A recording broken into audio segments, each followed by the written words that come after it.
Hey guys, welcome to the shop. It's me, Kyle the Tool Rambler. Today's video is all about fixing this TV.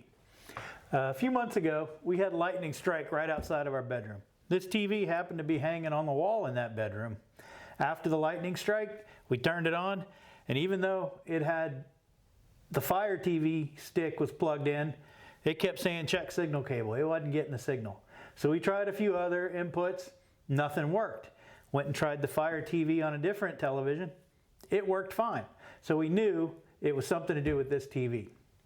Now, I bought this TV 15 years ago. It's a Samsung 42-inch 1080p TV. At the time, it was one of the best TVs they made. I think I paid $800 or $900 for it, but that was 15 years ago. I went on to Amazon. I found another Samsung TV. This is a 1080. I found a 4K TV that was $250, 43 inch. So I bought it. It's hanging on the wall in the bedroom now. This kind of just sat around the shop for a while and I just couldn't bring myself to throw it away. So I thought, why don't I see if I can fix it? I mean, what's the worst I can do? It doesn't work. Let's give it a shot. So that's what I did, and I'm going to show you how I did it. First thing we have to do is turn this thing around so that we can get to the back of it. All right, I don't know how much you know about TVs, but this is the back. You don't see it very much. But in order to get to the guts, we have to take this off. And that has about 20 screws, so I'm going to do that real quick.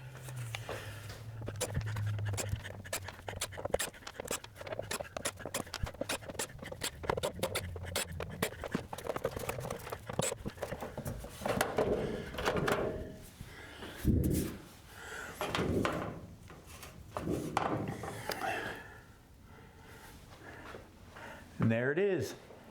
That's the guts of the TV. And if you look right there, I'll get closer. This blue board right here, that seems to be the problem. That's our input board.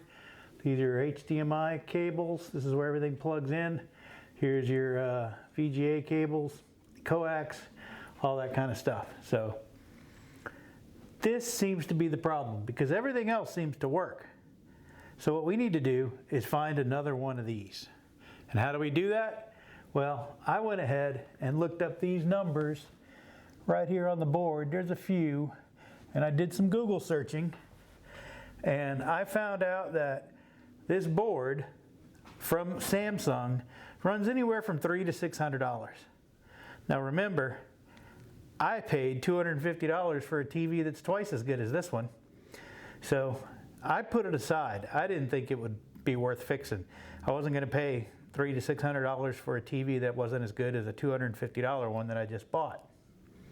Then one day, I got an alert on my phone from Google.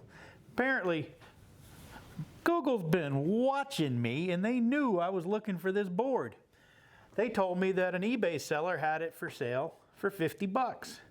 So for 56 bucks including shipping, I ordered another one.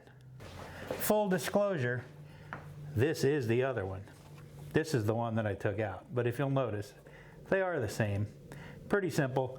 I had 1, 2, 3, 4, 5 cables to disconnect, and that was it. And they all come out pretty easy. These, you just push on this little clip, pulls right out. Same thing with that one. This one's a little bit more difficult. You got to carefully lift this, pull that ribbon cable out, make sure you don't damage it. See how it says top there? Slide it back in. These disconnect the same way.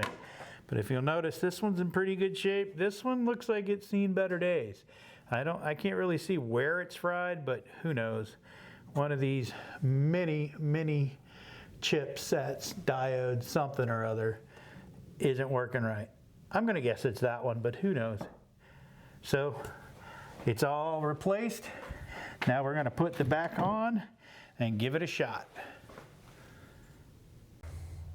All right, back's back on. We've got it all hooked up. Just realized I left the remote in the house, so I'm going to have to turn it on by this fancy little button here. Let's see what happens.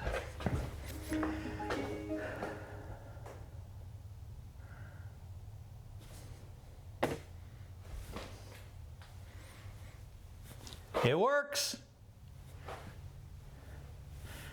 Thanks for watching. Don't forget to subscribe. Ramble on.